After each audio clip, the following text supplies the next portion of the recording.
नमस्कार। प्राइम न्यूजमा स्वागत छ। म दृष्टिवाणी धिताल र म संगीता कटुवाल। सुरु गरौं अहिलेसम्मका हेडलाइन्सबाट। राष्ट्रपतिले नागरिकता विधेयक फिर्ता पठाएपछि सत्तारूढ गठबन्धन रुष्ट। एमाले भने बचाउमा, मधेसमा आन्दोलन, विधेयक फेरि अघि बढाउने सरकारको तयारी। गठबन्धन बीच सीट बाँडफाँड टुङ्ग्याउन कार्यदलमै सकस। दलहरूको आफ्नै अडान कायमै एक अर्कालाई गलाउने प्रयास। अर्को बैठक बुधबारका लागि तय। कांग्रेसले दियो स्थानीय तहका जनप्रतिनिधिहरूलाई प्रशिक्षण। निर्वाचन केन्द्रित हुन सभापति देउवाको निर्देशन। टिकट वितरणमा काखापाखा नगर्ने प्रतिबद्धता। 4 महिनापछि कतारमा हुने विश्वकप फुटबलका लागि नेपाली श्रमिक पनि लैजाने तयारी। शून्य लागतमा जाने करिब 7,000 नेपाली श्रमिकले रोजगारी पाउने। अधिकांश जिल्लामा सामाजिक व्यतिथि कायमै। बिहाबारी 20 वर्ष पारी भन्ने अभियान निष्प्रभावी। लमजुङमा 14% किशोरीहरू 20 वर्ष मुनि नै आमा बन्न बाध्य। म्यानमारकी नेत्री आङ सान सुकीलाई थप 6 वर्ष जेल सजाय। यसअघिको 11 वर्ष समेत गरी 77 वर्षीया सुकी अब 17 वर्ष एकान्त कारावासमा बस्नुपर्ने। र नेपाली राष्ट्रिय फुटबल टिमको बन्द प्रशिक्षण बिहिबारबाट सुरु हुँदै प्रारम्भिक चरणको बन्द प्रशिक्षणमा 40 खेलाडी सहभागी हुने।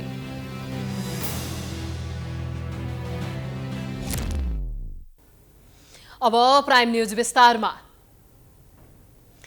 राष्ट्रपति विद्यादेवी भण्डारीले नागरिकता विधेयक फिर्ता गरेसँगै सरकारले फेरि विधेयक प्रमाणीकरणका लागि प्रक्रिया थाल्ने भएको छ। विधेयक फिर्ता भएको विषयमा कांग्रेसमा एकमत देखिँदैन भने प्रतिपक्ष एमाले स्वाभाविक मानेको छ। तर अब के हुन्छ त, यसतर्फ भने सबैको चासो बढेको छ। सरकारले चाहिँ संवैधानिक प्रावधान अनुरूप फेरि विधेयक संसदबाट पारित गरी प्रमाणीकरणका लागि पठाउने भएको छ। एक रिपोर्ट। परामर्शपछि आइतबार साँझ राष्ट्रपति विद्यादेवी भण्डारीले पुनर्विचार गर्न नागरिकता विधेयक संसदमा फिर्ता पठाइन्। राष्ट्रपति भण्डारीको कदमको पक्ष र विपक्षमा दलहरू विभाजित भएका छन्। नेपाली कांग्रेसका महामन्त्री गगन थापाले राष्ट्रपतिले संवैधानिक अधिकार प्रयोग गरेको भन्दै फेरि संसदले पनि संवैधानिक अधिकार प्रयोग गरी पुनः प्रमाणीकरणका लागि पठाउने हुँदा ठूलो आक्रोश व्यक्त गर्नुपर्ने स्थिति नरहेको बताएका छन्। अब उहाँले दिएको सन्देश समेत राखेर स्वाभाविक रूपमा अब हाम्रो दलभित्र पनि छलफल हुन्छ, अरू दलभित्र पनि छलफल हुन्छ, त्यसलाई हामीले हेर्नुपर्ने छ। त्यसलाई अब सम्माननीय राष्ट्रपति जस्तो संस्थाबाट आएको कुरालाई हामीले हल्का टिप्पणी गर्ने कुरा हुँदैन। त्यसैले अब यो राष्ट्रपतिले संविधानले दिएको अधिकार प्रयोग गरेर उहाँले फिर्ता पठाउनु भएको छ। अब यसमा दलभित्र बसेर छलफल गर्छौँ, सत्ता साझेदार दलको बिचमा बसेर छलफल गर्छौँ र यसको आधारमा केही न केही निर्णयमा हामीहरू पुग्छौँ। महामन्त्री गगन थापाले नरम जवाब दिए पनि कांग्रेसकै मुख्य सचेतक चित्रलेखा यादवले भने संवैधानिक राष्ट्रपतिले विधेयक फिर्ता गर्नु दुर्भाग्यपूर्ण कदम भएको प्रतिक्रिया दिन्। कुनै पार्टी कसैको पनि कुरा सुन्नु भन्दा पनि उहाँले आफ्नो विवेक प्रयोग गर्ने हो। उहाँ एउटा सम्मानित पदमा हुनुहुन्छ र त्यो सम्मानित पदको अभिभावकत्व सबैले प्राप्त गर्न पाऊँ भन्ने अपेक्षा र आकांक्षा लिएर बसेको बेलामा उहाँबाट जसरी फिर्ता आएको छ यो दुर्भाग्यपूर्ण हो र यसले आज धेरैलाई मर्माहत बनाएको छ। कांग्रेसको भातृ संगठन नेपाल तरुण दलले राष्ट्रपति विद्यादेवी भण्डारीलाई महाअभियोग लगाएर भए पनि पच्युत गर्न माग गरेको छ। नागरिकता विधेयक फिर्ता गरेर राष्ट्रपतिले जनतामाथि खेलबाड गरेको तरुण दलको ठहर छ। प्रमुख प्रतिपक्षी दल नेकपा एमाले भने विधेयक फिर्ता गर्नु राष्ट्रपतिको स्वाभाविक कदम भएको भनेको छ। राष्ट्रपतिको त्यो गरिमा त्यो संस्थाले गरेको कुरालाई हामीले स्वागत वा विरोध गरेर विवादित बनाउनु हुँदैन। त्यो चाहिँ उहाँको तहबाट यो मुलुकको संरक्षकत्वको भूमिका निर्वाह गर्नुभएको हो। त्यो भूमिकाप्रति हाम्रो सम्मान छ। नागरिकता विधेयकसँग सम्बन्धित विषयमा जुन विवादहरू उठ्यो त्यो विवाद चाहिँ निरूपण होस् र अलि व्यापक स्तरमा पार्लियामेन्टमा छलफल गरेर आओस् न त भनेर उहाँले त्यो एकचोटिलाई त्यसरी पठाउन पाउने संवैधानिक व्यवस्था छ। त्यो व्यवस्था अनुसार पठाएको हो। यहाँ कोकोहलो गर्नुपर्ने आवश्यकता छैन। अब यो विधेयक के हुन्छ भने धेरैको चासो रहेको सन्दर्भमा सरकारले भने फेरि विधेयक संसदबाट पारित गरी राष्ट्रपति समक्ष प्रमाणीकरणका लागि लगिने स्पष्ट पारेको छ। हामीले विवादरहित इस्युहरूलाई हामीले पार लगाउनुपर्छ संसदबाट भन्ने सहमतिले गरिएको विषय हो। त्यसकारणले यो उद्देश्य त्यो थियो र यही उद्देश्यले अध्यादेश पनि आयो। यही उद्देश्यले हामीले संसदबाट पार लगाउनुपर्छ भनेर सर्वोच्च अदालतको आदेश भएको हुनाले त्यसलाई सम्मान गर्दै हामीले यसलाई अगाडि बढाएको हो। अब त्यस कारणले अब फिर्ता भइसकेपछि त संविधानले एउटा नयाँ कोर्समा संवैधानिक कोर्स सुरु हुँदैछ। अब यसलाई संवैधानिक कोर्समै यसको निष्कर्ष निस्किन्छ। राष्ट्रपतिले विधेयक फिर्ता गर्दा नागरिकता सम्बन्धी विधेयक कति उदार र कति कठोर बनाउने, संवेदनशील मुद्दामा तत्कालीन राजनीतिक नाफाघाटा हेरेर खास वर्ग र समुदायका नागरिकको सम्मानमा ठेस पुर्याउन कति उपयुक्त भन्ने प्रश्न गरेकी छिन्। उनले आमाको नामबाट सम्मानपूर्वक नागरिकता प्राप्त गर्न अझै कतिन्जेल पर्खनुपर्ने जस्ता सवाल पनि उठाएकी छिन्। संसदका दुवै सदनले पारित गरेर पठाएको विधेयक राष्ट्रपतिले 15 दिनभित्र प्रमाणीकरण गर्ने वा पुनर्विचारका लागि फिर्ता पठाउन सक्ने संवैधानिक व्यवस्था छ। 14औं दिनमा राष्ट्रपतिले विधेयक फिर्ता पठाएकी हुन्। अहिलेको नागरिकता विधेयकमा जन्मसिद्धका आधारमा नागरिकता पाएका आमा बाबुका सन्तानलाई नागरिकता दिने गैर आवासीय नेपालीलाई पनि राजनीतिक अधिकार बिनाको नागरिकता दिने लगायत विषय समेटिएका थिए। नागरिकता विधेयकको केही पक्षले आलोचना गरेका थिए। राष्ट्राध्यक्षबाट नागरिकता विधेयक फिर्ता भएको यो दोस्रो पटक हो। यसअघि 2057 सालमा राजा वीरेन्द्रले संसदबाट पारित भएको विधेयक फिर्ता गरेका थिए। Political bureau, prime HD, Kathmandu. नागरिकता विधेयक फिर्ता गरेर मधेसी जनताको भावनामाथि कुठाराघात गरेको भन्दै लोकतान्त्रिक समाजवादी पार्टी लोसपा सप्तरीले सोमबार राजविराजमा राष्ट्रपति विरुद्ध प्रदर्शन गरेको छ। स्थानीय पार्टी कार्यालयबाट निस्केको जुलुस राष्ट्रपति विद्यादेवी भण्डारी विरुद्ध चर्को नाराबाजी गर्दै बजार क्षेत्रमा प्रदर्शन गरेको हो। मधेस विरोधी राष्ट्रपति मुर्दाबाद, सार्वभौम संसदले पारित गरेर पठाएको विधेयक फिर्ता होइन, प्रमाणीकरण गर, असंवैधानिक कदम फिर्ताले लगायतका नाराबाजी गर्दै जुलुस बजार क्षेत्र परिक्रमा पश्चात विरोध सभामा परिणत भएको थियो। लोसपाका जिल्ला अध्यक्ष सुनिल झा, केन्द्रीय नेता जयप्रकाश ठाकुर, दिपेन्द्र चौधरी, शैलेश चौधरी, अमरकान्त झा, महिला नेत्री पूनम यादव लगायतले विरोध सभालाई सम्बोधन गरेका थिए। उनीहरूले सार्वभौम संसदले गरेको निर्णय नमानेर राष्ट्रपतिले गम्भीर भूल गरेको भन्दै असंवैधानिक कदम नसच्याई राष्ट्रपति विरुद्ध आन्दोलन चर्काउने चेतावनी दिएका थिए।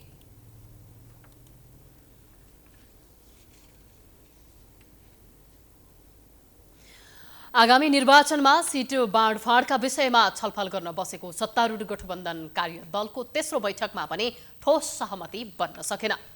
प्रधानमन्त्री निवास बालुवाटारमा बसेको बैठकमा सिट बाँडफाँडको मोडालिटीका विभिन्न पक्षमा छलफल भएको नेताहरूले बताएका छन्।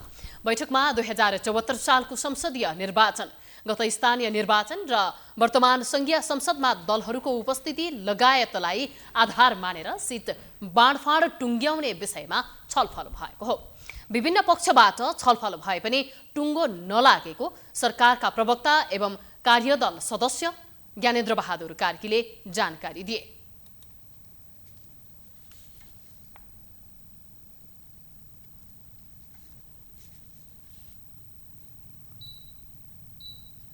सिट बाँडफाँडको विषय दलहरूका लागि पेचिलो बनेको छ। कांग्रेसले 100 सिटको हाराहारी पाउनुपर्ने माग गरेको छ भने माओवादी, एकीकृत समाजवादी लगायतका दलले सम्मानजनक हैसियत पाउनुपर्ने अडान राखिरहेका छन्। गठबन्धनले सिट बाँडफाँडका लागि 11 सदस्यीय कार्यदल गठन गरेको थियो। कार्यदलको आगामी बैठक भदौ 1 गते बस्ने भएको छ।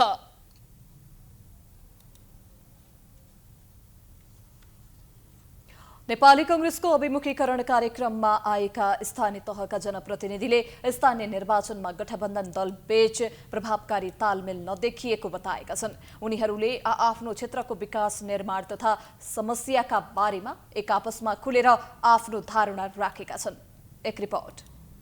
नेपाली कांग्रेसले गत वैशाख 30 गते सम्पन्न स्थानीय तहमा आफ्नो पार्टीबाट निर्वाचित भएका जनप्रतिनिधिहरूलाई अभिमुखीकरण तालिम सुरु गरेको छ। केन्द्रीय नीति अनुसन्धान प्रतिष्ठानले देशभरबाट आएका 600 भन्दा बढी जनप्रतिनिधिलाई स्थानीय तह सञ्चालनका लागि अभिमुखीकरण तालिम दिएको हो। 2 दिनसम्म चल्ने तालिममा 3 तहका अन्तर्सम्बन्धका बारेमा संविधानविद काशीराज दाहाल, जगदीश भट्टराई, डाक्टर विश्व पौडेलले प्रशिक्षण दिनेछन्। त्यस्तै समसामयिक राजनीतिका विषयमा महामन्त्री विश्वप्रकाश शर्मा, प्रवक्ता डाक्टर प्रकाश शरण महत, उपसभापति धनराज गुरुङ लगायतले प्रशिक्षण दिनेछन्। पार्टीको घोषणा पत्रका बारेमा महामन्त्री गगन कुमार थापाले प्रशिक्षण दिनेछन्। आउन लागेको प्रतिनिधि तथा प्रदेश सभाको निर्वाचनलाई ध्यानमा राखेर प्रशिक्षण कार्यक्रम राखिएको हो। स्थानीय तहको निर्वाचनका बेला भएका अनुभवहरूलाई पनि सहभागीहरूले खुलेरै धारणा राखेका थिए। स्थानीय तहमा भएको व्यतिथि र भ्रष्टाचार तथा तीन तहको सरकारका बीचको समन्वयको अभाव लगायतका विषयमा समेत प्रतिनिधिहरूले धारणा राखेका थिए। गठबन्धन गरेर जाने जुन निर्देशन केन्द्रले गरेको छ त्यो तल मतदाता लेभलमा त्यसको जुन किसिमले मतदाताहरूले नियम पालना गर्नुपर्ने छ, निर्देशन पालना गर्नुपर्ने हो, त्यो गएको स्थानीय निर्वाचनमा त्यति देखिएन। तर जुन रूपमा गठबन्धन 100% हुने हो त्यसमा हुन सक्दैन। 100% मत खस्नुपर्ने हो, त्यो किसिमले व्हिप जारी गरेर मत खस्ने स्थिति देखिँदैन। अख्तियारले पनि स्थानीय तहका मेयरसम्मलाई समेत पक्राउ गरेको छ। स्थानीय तहमा चाहिँ यसरी भ्रष्टाचारको जरो तलैसम्म गाडिनुपर्ने कारण चाहिँ के छ? यहाँ त प्रत्यक्ष अनुभव गरिराख्नु भएको होला। 5 वर्ष अगाडि जब निर्वाचित जनप्रतिनिधिहरू भइसकेपछि धेरै ठाउँमा त्यो कुराहरू समस्याको रूपमा देखा पर्यो। जनताको विश्वास जनप्रतिनिधिहरूले जित्न नसकेका कारण नै त्यो भयो र स्थानीय तहमा जनप्रतिनिधि भइसकेपछि जनताको अभिमतबाट निर्वाचित भइसकेपछि जनताप्रति जवाबदेहिता जनप्रतिनिधिहरूको हुन जरुरी छ। प्रशिक्षण कार्यक्रममा भएका छलफल र तालिमले स्थानीय तह चलाउन थप सहयोग पुग्ने कतिपयको भनाइ छ। आफ्नो नगरमा भएका विकास निर्माणका काम र परेका समस्याको बारेमा समेत छलफल भएको बताएका छन्। सबभन्दा ठुलो समस्या अहिले हामीलाई देखेको फर्मुला व्यवस्थापन। अरू त देखिहाल्नु होला, काठमाडौँ त कुरै भएन। हिजोको पानीले गर्दा यसले त झाड पर्खालै ल्याउला जस्तो, हैजानै ल्याउला जस्तो होइन, ठुलो रोगै ल्याउला जस्तो देखिएको छ। र यसलाई सबभन्दा ठुलो कुरो विषयमा एउटा त्यो छ। अब मेरो गोर्नेश्वर नगरपालिकाभित्र सबभन्दा पहिला मैले खानेपानीको व्यवस्था 70% जतिको खानेपानी व्यवस्था भएको छ। 30%को लागि अहिले पालि मैले बजेट विनियोजन गरेको छ र प्रति जग्गाहरूमा धेरैमा मैले वृक्षारोपण गरिसकेँ। 3टा अहिले एउटा हाल्छ। अब 1 हप्ताको बिचमा एउटा लाली गुनास डाँडा भनेर लाली गुनासहरू रोप्दैछु। खानेपानीको व्यवस्थाहरू अब म कहाँ अर्को एउटा भनेको नगर भवन छ, त्यो चाहिँ जग्गा नभएर भएको थियो। मैले जग्गा प्राप्ति गरिसकेको छु। हामीले चाहिँ अब स्थानीय तह जिल्लालाई हामीले कसरी चलायमान बनाउने र कसरी चाहिने हामीले सेवा दिने नागरिकहरूलाई, र त्यसमा त्यो भित्र धेरै कम्पोनेन्टहरू छन्। रासोलाई कसरी परिचालन गर्ने, त्यसले गर्दा बजेटहरू कसरी विनियोजन गर्न सकिन्छ। अनि त्यसपछि यो दातृ संस्थाहरू चाहिने दातृ निकायहरू छन्, उहाँहरूसँग कसरी समन्वय गरेर नगरपालिकामा धेरैभन्दा धेरै विकासहरू गर्ने, यी कुराहरू वास्तवमा आज यो सिकाइ हो। काङ्ग्रेसले भदौ 10 गतेदेखि 24 गतेसम्म प्रतिनिधि र प्रदेश सभाको निर्वाचनलाई लक्षित गरेर चुनावी अभियान पनि सुरु गर्दैछ। अभियानलाई व्यवस्थित रूपमा सम्पन्न गर्न पनि प्रशिक्षण कार्यक्रममा छलफल गरिएको छ। Political bureau prime HD Kathmandu.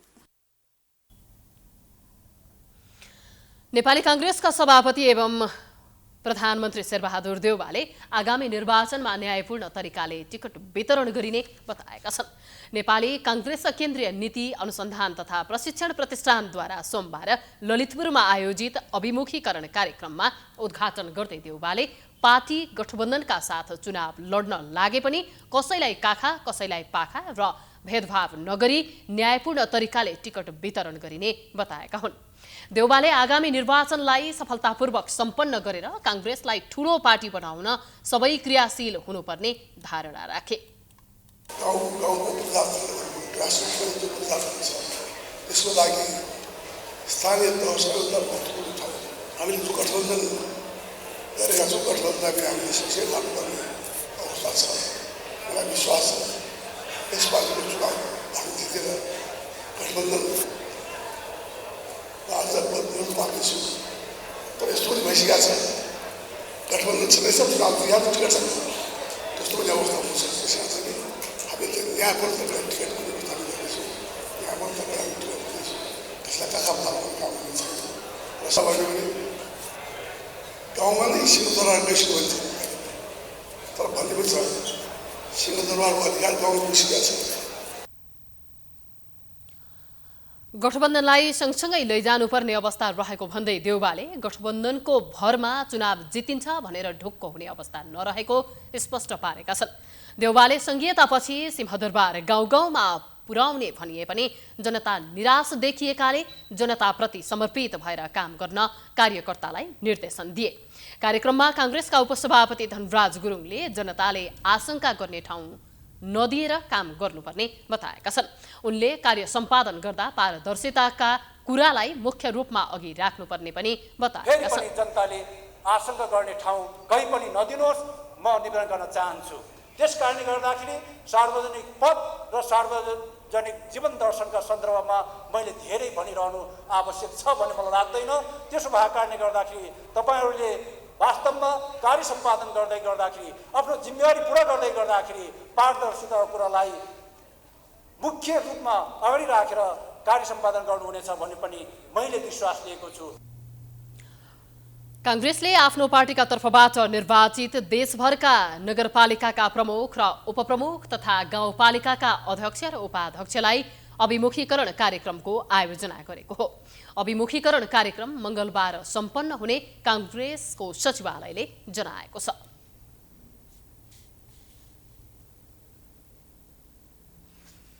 Nepali कांग्रेसको अभिमुखीकरण कार्यक्रममा भाग लिन आएका स्थानीय जनप्रतिनिधिहरूसँग हामीले समस्या र चुनौतीका बारेमा धारणा लिएका छौं।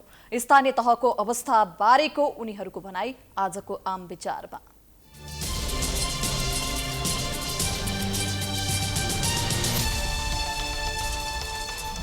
यो मोटर बाटोको समस्या छ।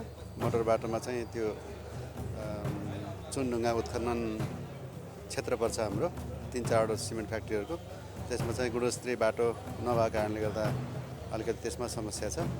त्यसै गरी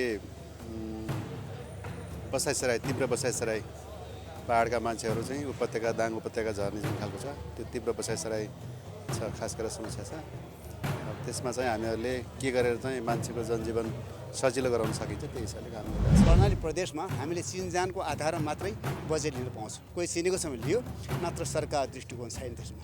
यो तरिकाले राम्रो चल्दैन। त्यस कारण यो संविधान यो व्यवस्था नै रहने हो कि यस्तै गर्यो भने त्यहाँ सबै मान्छेले हिँड्ने गएको छ, मलेसिया गएको छ, महिलाहरू फुल आउँछन्, स्कुलहरू बन्द भएको छन्, मान्छेले खाना छैन लाउनु छैन भन्ने मात्र हो। तपाईँको केही पनि छैन, सारा उजाड छैन। मेरो गाउँ रोजगार कुरा केही पनि छैन, खालि बनावटी नाटक मात्र। जनप्रतिनिधि भइसकेपछि साझा हुने हो, तर अब गठबन्धन हुनुभन्दा अगाडि नै निर्वाचनभन्दा अगाडि नै साझा बनाइदिएको छ। राम्रोसँग गर्न सकियो भने एउटा चाहिँ नि साझा रूपमा जान सक्ने एउटा राम्रै अवस्था। हले सितुवाचु नगरपालिकाको जनप्रतिनिधि खोटाङको अन्य ठाउँमा देशभरिमा नेपाली कांग्रेस पार्टी माओवादी नेकपा यसहरू मिल्दै गर्दा पनि हामी त्यहाँ नेपाली कांग्रेस हामी एक्लै लड्यौँ र हामीभन्दा बाहेकका सबै शक्तिहरू एक भएर लडेको ठाउँ हो। त्यसरी चाहिँ नि हामी चुनाव लड्यौँ, त्यो अनुभव मैले भने तपाईँलाई। अब खोटाङै जिल्लाको चाहिँ कन्टेक्स्टमा भन्यो भने अरू पालिकामा फेरि गठबन्धन भएर लडेको अवस्था छ। त्यो हुनाले एक्ज्याक्ट भन्ने अवस्था छैन। केन्द्र र स्थानीय पालिका बिच समन्वय भएर स्थानीय पालिकाको कुन पालिकाको के समस्या छ त्यो समस्याको पहिचान गरेर केन्द्रबाट चाहिँ बजेटहरू व्यवस्थापना गर्यो भने राम्रो हुन्छ।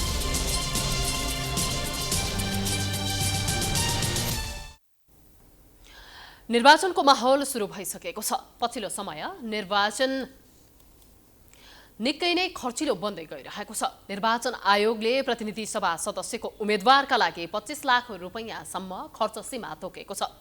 तर करोडौं रुपैयाँ निर्वाचनमा खर्च भइरहेको पाइन्छ। एक रिपोर्ट। धेरै पैसा खर्च गर्न सकेन भने, अनेक खालका तिक्रम गर्न जानेन भने चुनाव जितेर आउन धेरै नै गाह्रो छ।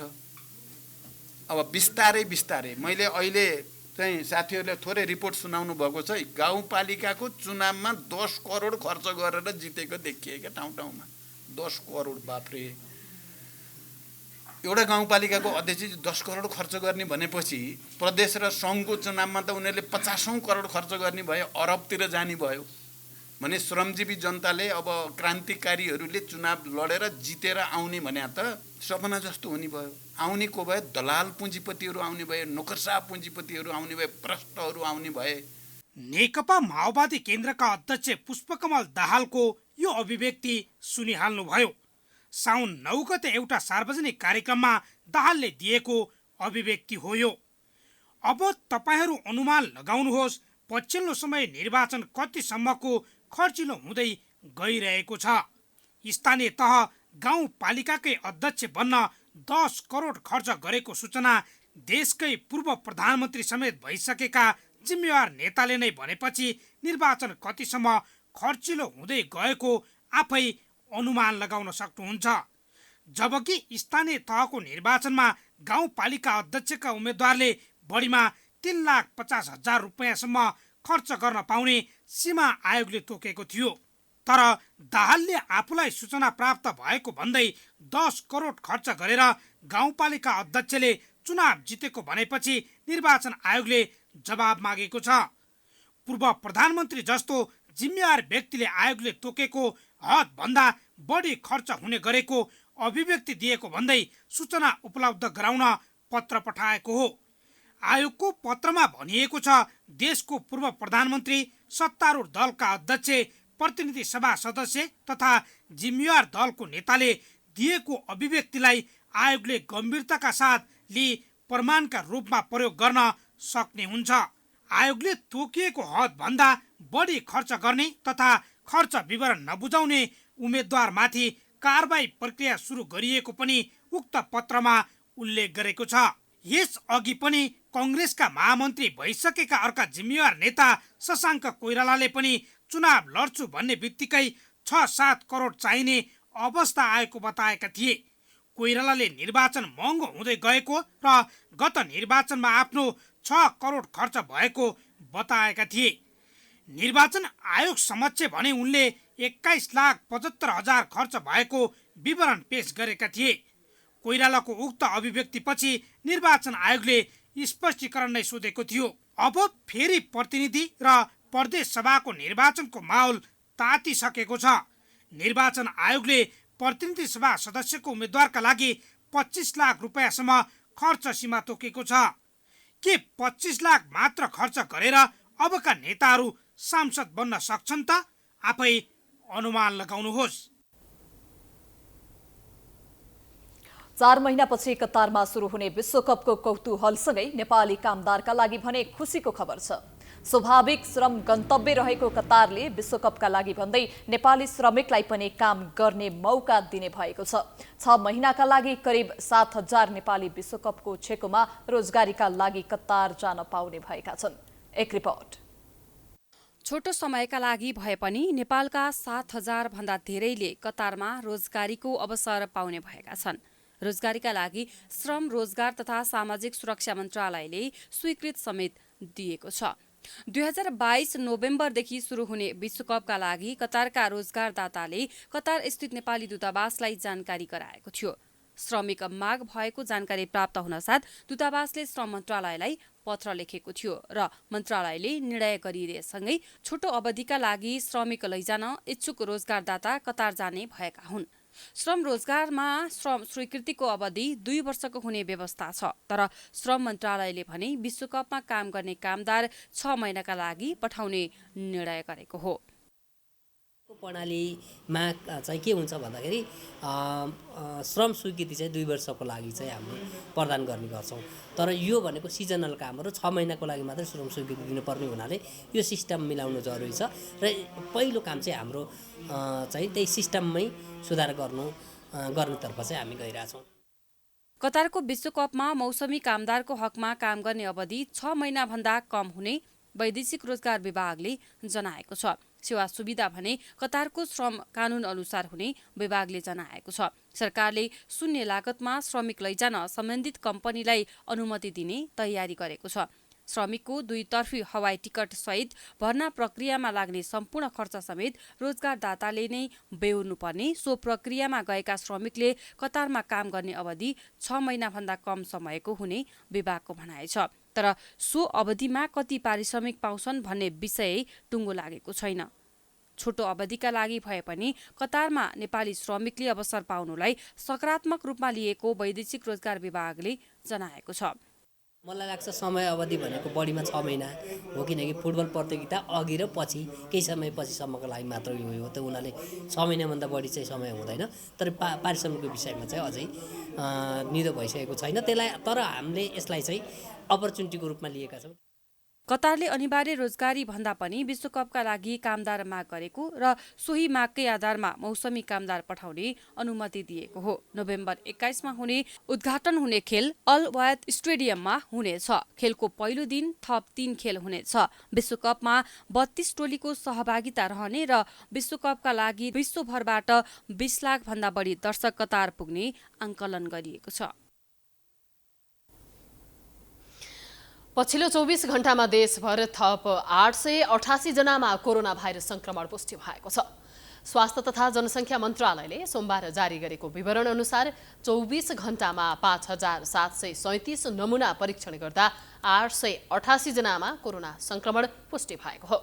संक्रमित मध्ये काठमाडौँमा 198, ललितपुरमा 42, भक्तपुरमा 24 जना गरी उपत्यकामा 264 जना संक्रमित थपिएका छन्।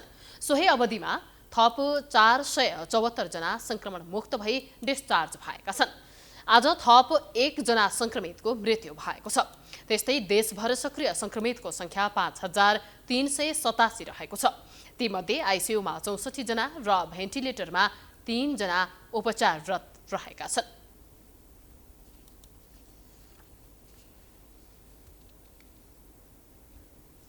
सरकारले बिहाबारी 20 वर्ष पारी भन्ने अभियान चलाएको भए पनि लमजुङका 14% किशोरीहरू भने 20 वर्ष मुनिमै आमा बन्ने गरेका छन्। जिल्ला अस्पताल लमजुङमा प्रसुति गराउन आउने मध्ये 14% किशोरी 20 वर्ष मुनिकै रहेको पाइएको हो। एक रिपोर्ट। सरकारको विवाहबारी 20 वर्ष पारी भन्ने अभियानले लमजुङमा भने सार्थकता पाउन सकेको देखिँदैन। जिल्ला अस्पताल लमजुङमा प्रसुति गराउन आउने मध्ये 14% किशोरी 20 वर्ष मुनिकै रहेको पाइएको छ। जिल्ला अस्पतालमा 2078-79 मा 1166 जना महिला आमा बनेका छन्, जसमध्ये 155 जना किशोरी छन्। सानै उमेरमा आमा बन्दा आमा र बच्चा दुवैको स्वास्थ्यमा समस्या देखिन सक्ने अस्पतालका प्रमुख हेमन्त श्रेष्ठको भनाइ छ। महिलाहरू गर्भवती हुने र सुत्केरी हुने संख्या चाहिँ जिल्लामा चाहिँ बढ्दो क्रममा छ। आर्थिक वर्ष 76-77 मा 171 जना महिलाहरू चाहिँ 20 वर्षभन्दा कम उमेरको गर्भवती हुनुभएको थियो। आर्थिक वर्ष 77-78 मा 154 जना र गएको आर्थिक वर्ष 78-79 मा चाहिँ 155 जना महिलाहरू चाहिँ 20 वर्षभन्दा कम उमेरको गर्भवती तथा सुत्केरी हुनुभएको तथ्याङ्कले देखाउँदछ। आर्थिक वर्ष 2076-77 मा 1123 जना महिला आमा बनेका छन्, जसमध्ये 171 जना महिला 20 वर्ष मुनिको रहेको अस्पतालले जनाएको छ। सानै उमेरमा विवाह गर्दा आमा र बच्चाको स्वास्थ्यमा नकारात्मक असर पर्ने थाहा पाउँदै पनि सामाजिक सञ्जालको विकृति, गरिबी, देखासिकी लगायतका कारणले बाल विवाह कम हुन नसकेको अस्पतालका प्रसुति इन्चार्ज राममाया ठकुरी बताउँछिन्। ग्रामीण क्षेत्रमा मात्र नभई शिक्षित र शहरी क्षेत्रमा समेत 20 वर्ष नपुग्दै बच्चा जन्माउनेको संख्या बढेको पाइएको छ। 20 वर्षभन्दा कम उमेरमा गर्भवती भएका किशोरीको विवाह भने 15 देखि 18 वर्षसम्ममा हुने गरेको छ। लमजुङबाट सृजना घिमिरेको रिपोर्ट।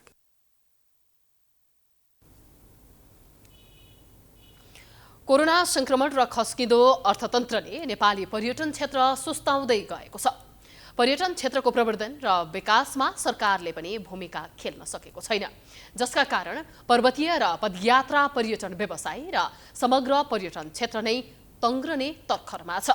यसैबीच पदयात्रा पर्यटन व्यवसायको छाता संगठन trekking agencies association of Nepal टान पनि नेतृत्व छनौटको प्रक्रियामा छ।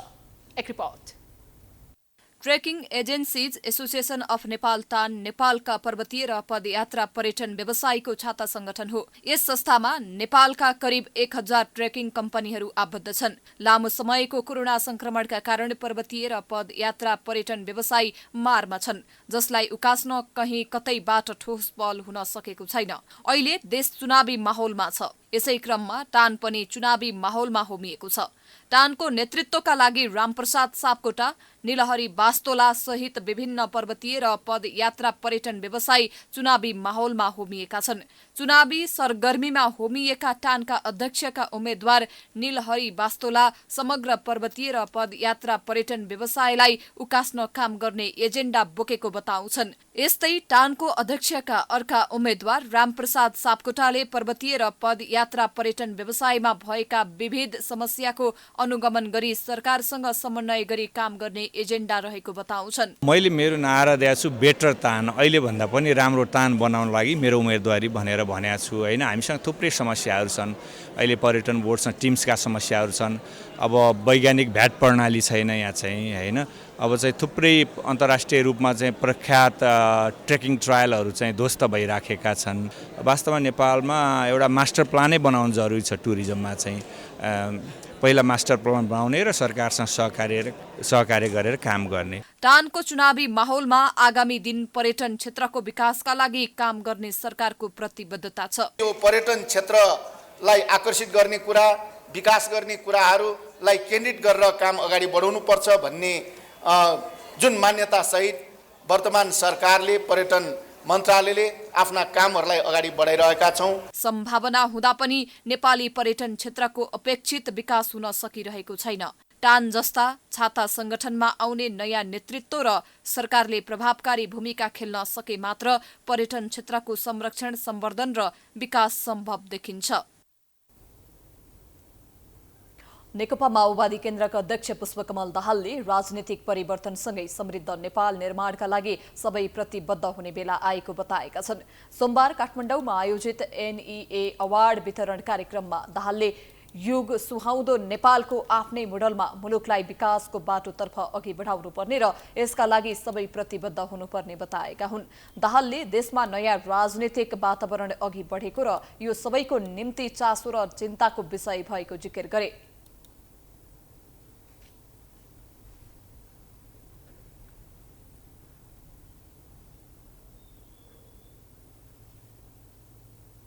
अहिले हामी देशमा एउटा नयाँ राजनैतिक वातावरणमा अगाडि बढ्दैछौँ।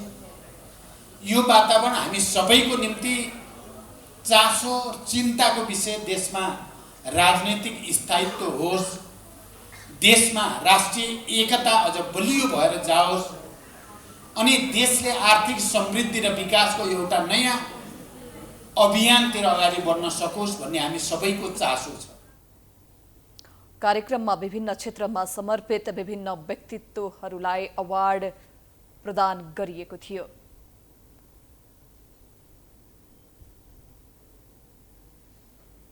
रिपोर्टर्स क्लब नेपालका सभापति एवं प्राइम टिभीका अध्यक्ष ऋषि धमलालाई नेशनल इन्टरटेनमेन्ट पत्रकारिता रजत सम्मान 2079बाट सम्मानित भएका छन्। दाहालले धमलालाई सम्मान पत्र प्रदान गरेका हुन्। NEA नेपालकै ठूलो अवार्डको रूपमा परिचित छ। विगत 2.5 दशकभन्दा लामो समयदेखि नेपाली पत्रकारितामा निरन्तर क्रियाशील रहेर पत्रकारिताका माध्यमले पुर्याएको योगदान अतुलनीय रहेको भन्दै सम्मान गरिएको हो। त्यसैगरी कलाकार कृष्ण मल्ल, संगीतकार चेतन सापकोटा लगायतलाई अभिनन्दन गरिएको थियो। अब बिजनेस न्यूज।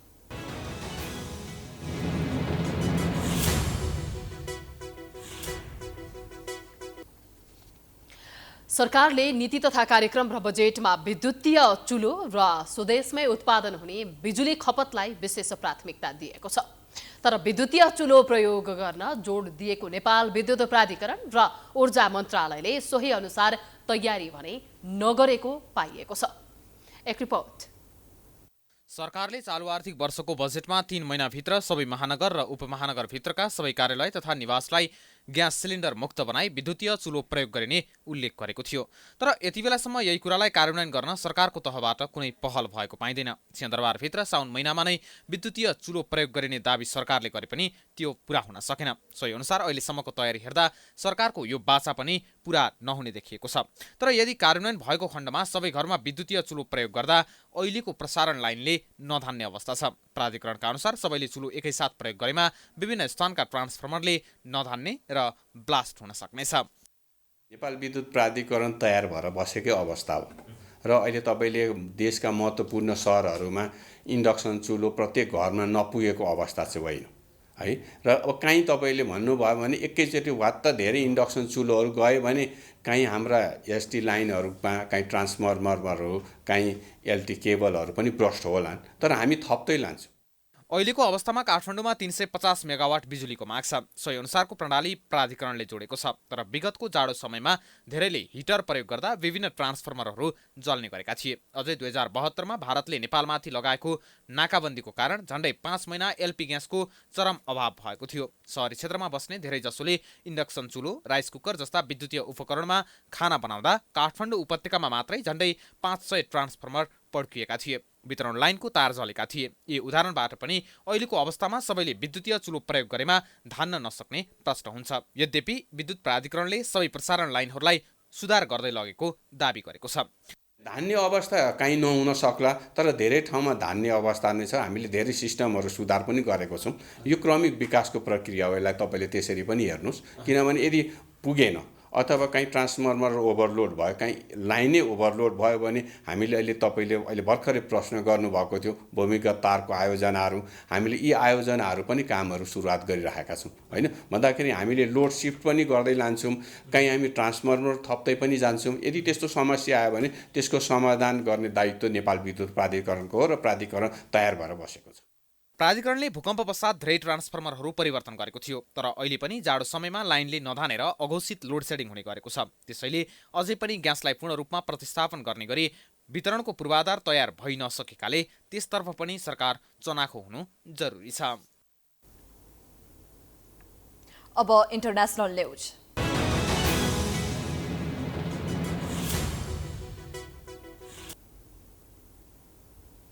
भारतले आज आफ्नो 76औं स्वतन्त्रता दिवस मनाएको छ। सोही अवसरमा नेपालमा रहेको भारतीय दूतावासले पनि कार्यक्रम गरेर स्वतन्त्रता दिवस मनाएको छ। काठमाडौँको लैनचौरमा रहेको भारतीय दूतावासले सोमबार एक समारोहको आयोजना गरी सो स्वतन्त्रता दिवस मनाएको हो। भारतीय झण्डा फहराएर सुरु गरिएको कार्यक्रममा दूतावासका काउन्सिलर प्रसन्न श्रीवास्तवले भारतीय राष्ट्रपति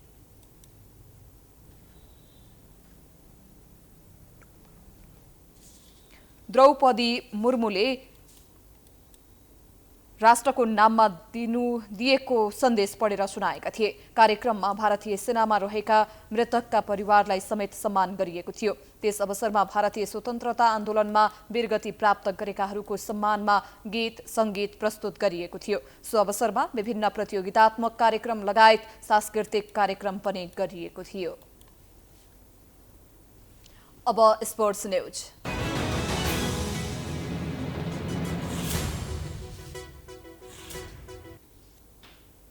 नेपाली राष्ट्रिय फुटबल टिमको बन्द प्रशिक्षण बिहिबारबाट सुरु हुने भएको छ। अखिल नेपाल फुटबल संघ एन्फाले बंगलादेश विरुद्धको एक मैत्रीपूर्ण खेलका लागि बिहिबारबाट बन्द प्रशिक्षण सुरु हुने जनाएको छ। नेपाली टोलीका कार्यवाहक मुख्य प्रशिक्षक प्रदीप हुमागाईले 40 खेलाडीलाई प्रारम्भिक चरणको बन्द प्रशिक्षणमा डाकेका छन्।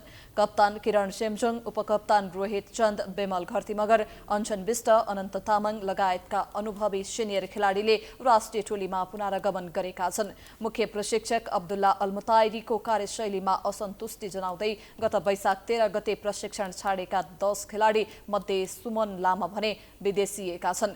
नेपालले आगामी असोज दोस्रो साता बंगलादेशसँग एक मैत्रीपूर्ण खेल खेल्नेछ। मैत्रीपूर्ण खेल असोज 11 गते दशरथ रंगशालामा हुनेछ। यसैबीच युगल किशोर राई नेपाली राष्ट्रिय फुटबल टिमको सहायक प्रशिक्षक नियुक्त भएका छन्। एन्फाले सोमबार युगललाई सहायक प्रशिक्षक नियुक्त गरिएको जनाएको छ। यस्तै विनोद डङ्गोललाई गोलकिपर प्रशिक्षक नियुक्त गरिएको एन्फाले जनाएको छ। यो सँगै हामी प्राइम न्यूजको अन्त्यमा आइपुगेका छौं। जाँदा जाँदै हेडलाइन्स पुनः एकपटक। राष्ट्रपतिले नागरिकता विधेयक फिर्ता पठाएपछि सत्तारूढ गठबन्धन रुष्ट। एमाले भने बचाउमा, मधेसमा आन्दोलन, विधेयक फेरि अघि बढाउने सरकारको तयारी। गठबन्धन बीच सीट बाँडफाँड टुङ्ग्याउन कार्यदलमै सकस, दलहरूको आआफ्नै अडान कायमै। एक अर्कालाई गलाउने प्रयास, अर्को बैठक बुधबारका लागि तय।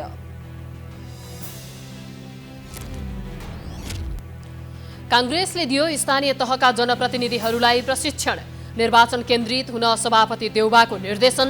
टिकट वितरणमा काखापाखा नगर्ने प्रतिबद्धता। 4 महिनापछि कतारमा हुने विश्वकप फुटबलका लागि नेपाली श्रमिक पनि लैजाने तयारी। शून्य लागतमा जाने करिब 7,000 नेपाली श्रमिकले रोजगारी पाउने।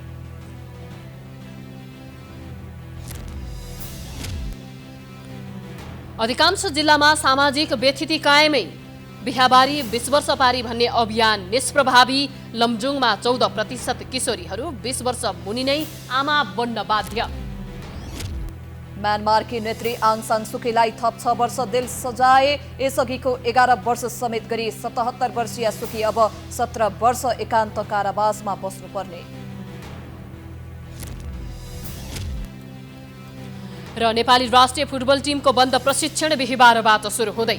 प्रारम्भिक चरणको बन्द प्रशिक्षणमा 40 खेलाडी सहभागी हुने।